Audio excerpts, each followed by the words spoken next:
Hi friends! ఈరోజు మనం ఎంతో హెల్తీగా ఉండే డ్రై ఫ్రూట్ లడ్డు ఎలా తయారు చేసుకోవాలో చూపించబోతున్నాం. డ్రై ఫ్రూట్ లడ్డు మన ఇంట్లో పిల్లలు తినరు కాబట్టి డ్రై ఫ్రూట్స్ ఇలా లడ్డులా చేసి పెడితే ఎంతో ఇష్టంగా తింటారు. ఇందులో మనం బాదాం, కాజు, వాటర్ మెలన్ సీడ్స్, అలాగే పిస్తా, మీ దగ్గర మిగిలిన డ్రై ఫ్రూట్స్, కిస్మిస్, అలాగే ఖర్జూరాన్ని కూడా యాడ్ చేసుకోవాలి.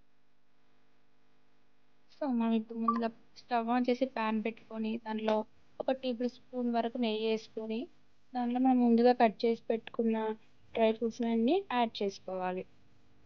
బాదాం, కాజు, పిస్తా, అలాగే వాటర్ మిలన్ సీడ్స్. మీ దగ్గర పంకిన్ సీడ్స్, గసగసాల, వెండు కొబ్బరి కూడా మనం యాడ్ చేసుకోవచ్చు. నా దగ్గర ఈ డ్రై ఫ్రూట్స్ ఉన్నాయి సార్, నేను వీటితోనే రెడీ చేద్దాం అనుకుంటున్నాను. ఈ డ్రై ఫ్రూట్స్ అన్నీ చక్కగా సిమ్లో పెట్టేసుకొని దోరగా వేయించుకోవాలి. వేయించుకున్న వాటిని ఒక ప్లేట్లోకి తీసుకోవాలి.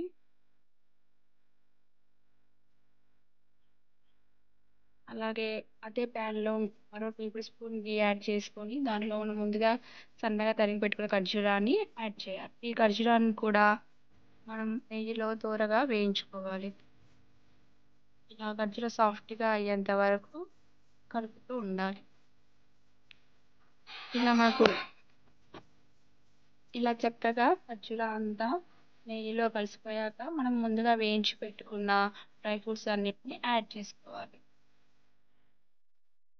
ఇలా డ్రై ఫ్రూట్స్ అన్నీ ఆ ఖర్జూరాలో కలిపేలాగా చక్కగా కలుపుకోవాలి. తర్వాత ఒక ప్లేట్లోకి తీసుకొని మనకి ఏ సైజులో కావాలో ఆ సైజులో లడ్డూలాగా చేసుకొని ఇలా పెట్టుకోవాలి. అంతే, ఎంతో హెల్దీ అండ్ టేస్టీగా ఉండే డ్రై ఫ్రూట్ లడ్డు రెడీ. మీరు కూడా మీ ఇంట్లో ఉన్న డ్రై ఫ్రూట్స్ తోటి ఇలా ఒకసారి లడ్డు ట్రై చేయండి. ఎంతో హెల్దీగా టేస్టీగా ఉండే లడ్డూని టేస్ట్ చేయండి.